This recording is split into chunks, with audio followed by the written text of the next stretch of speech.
कोल्हापूर महानगरपालिका निवडणुकीत उमेदवारी अर्ज माघारीच्या दिवशी शिवसेनेतील बंडखोरी शमवण्यात आमदार राजेश क्षीरसागर यांना यश आलं आहे।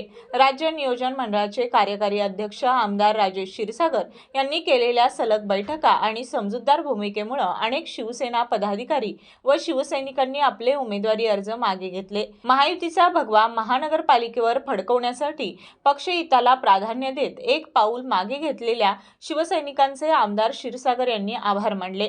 पक्षाचा सर्वे, स्थानिक परिस्थिती आणि संघटनात्मक गरज पाहून काही वेळ कठोर निर्णय घ्यावे लागतात, असं त्यांनी स्पष्ट केलं। उमेदवारी न मिळालेल्या सक्षम पदाधिकारी व शिवसैनिकांना पुढील काळात महामंडळे, विविध समित्या आणि स्वीकृत नगरसेवक पदाच्या माध्यमातून योग्य न्याय दिला जाईल, असं आश्वासनही त्यांनी दिलं। प्रभाग क्रमांक 2, 6, 7, 11, 12 आणि 14 मधील शिवसेनेच्या पदाधिकारी व कार्यकर्त्यांनी उमेदवारी अर्ज माघारी घेतले। सर्वांनी एकत्र येत शिवसेनेचा भगवा महानगरपालिकेवर फडकवण्यासाठी सज्ज व्हावे, असं आवाहन आमदार क्षीरसागर यांनी केलं आहे।